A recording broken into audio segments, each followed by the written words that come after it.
Mariah Carey's iconic shade, the J-Lo feud explained. Do you know each other? Mariah Carey. No. Interviewer. No? Mariah? Yep. This has been Mariah Carey's response every time she's asked about Jennifer Lopez. But why? Could it be because J-Lo actually tried to sabotage Mariah's career? Let's rewind to the year 2000.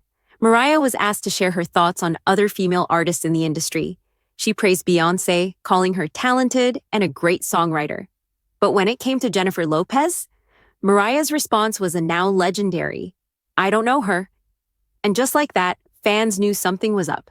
By then, J-Lo was already a household name. So for Mariah to claim she didn't know her, that was shade at its finest, earning Mariah the well-deserved title of Queen of Shade. Fast forward to 2002. During an interview on Larry King Live, Larry asked if there were rivalries in the industry, specifically between her and J-Lo. Mariah's response? It's business. There are rivalries, but I don't think she has anything to do with me. I mean, my whole thing is singing, writing songs, yeah, and, I've been doing this my whole life. Singing is first and foremost. It's a God-given talent that I'm grateful for. Her thing is something different. Wait, different? Was Mariah subtly saying J-Lo can't sing? Well, Mariah finally shed light on the drama in her memoir, The Meaning of Mariah Carey. And, surprise, it all traces back to a man. Mariah revealed that while working on the Glitter soundtrack, she had secured a sample from Yellow Magic Orchestra's 1978 song, Firecracker, for her single Loverboy. But then, her ex-husband, former Sony Music CEO Tommy Mottola, intervened. According to Mariah, much of what went wrong with Glitter led back to Tommy. He was angry about the divorce and my departure from Sony, and he used all of his power and connections to punish me.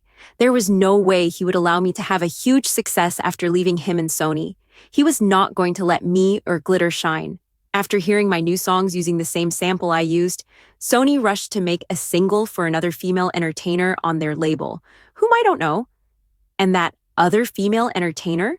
J-Lo? Coincidence? Fans don't think so. That other female entertainer, none other than Jennifer Lopez. Mariah couldn't believe it.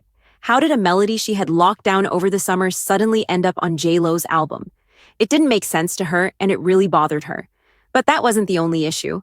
Mariah also claimed that a song she had been working on with Ja Rule was derailed. Again, thanks to Tommy Mottola's interference. Ja Rule had been collaborating with Mariah, but after Tommy stepped in, he ended up working with J-Lo on I'm Real instead. And here's the kicker. According to Ashanti, that track was supposed to be hers. She didn't understand why Irv Gotti, the head of her label, Murder Inc., had given the song to J-Lo. In fact, Ashanti had already recorded and mixed her vocals for the track, which is why you can still hear her background vocals in J-Lo's version. So not only was Mariah sabotaged, but Ashanti got caught in the crossfire.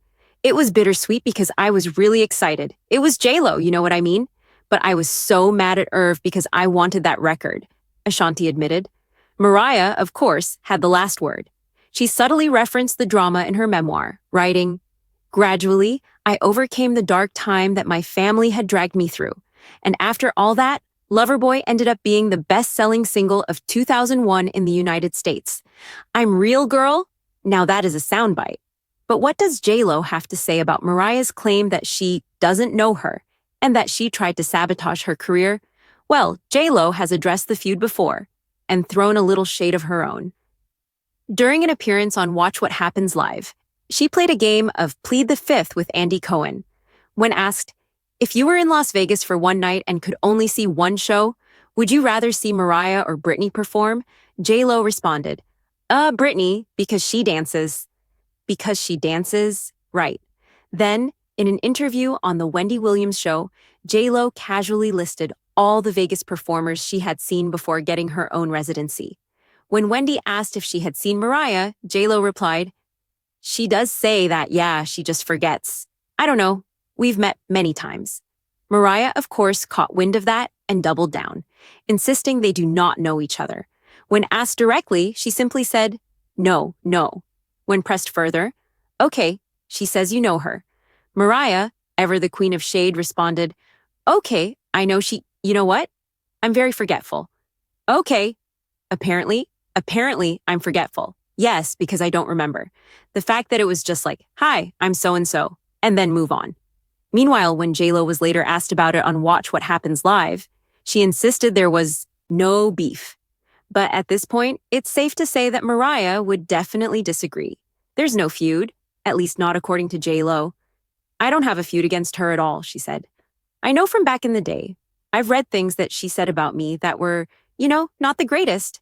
Still, Jenny from the Block claims that whatever tension exists between her and Mariah Carey stems from things beyond her control. I think it's from kind of word of mouth of things that have happened in the past that I'm not really aware of, she explained. But does that mean she was unknowingly involved in sabotaging Mariah's career? Did Tommy Mottola set her up for it? JLo has also stated that she'd love to meet Mariah and be friends with her. I would love to meet her, and I would love to be friends with her. I think she's incredibly talented, and I've always been a fan of hers, she said.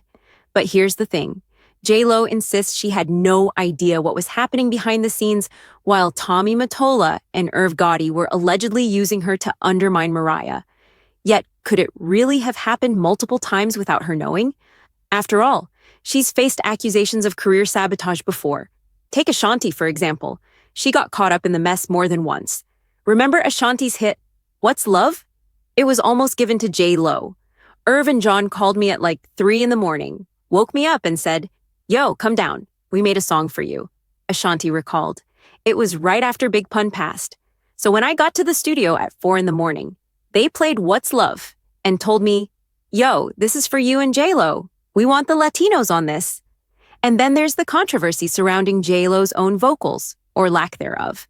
On Jenny from the Block, much of the singing actually comes from Natasha Ramos, who originally demoed the track. Since her voice sounds strikingly similar to JLo's, if the demo hadn't leaked, no one would have even noticed that Ramos sings the entire chorus and bridge.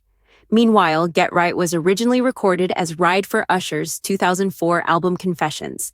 When the song didn't make the final cut, it was passed to JLo as an apology. Usher, however, reportedly never signed off on it and later demanded publishing rights. Then there's Ride or Die, which was written and recorded by Brandy for her Aphrodisiac album.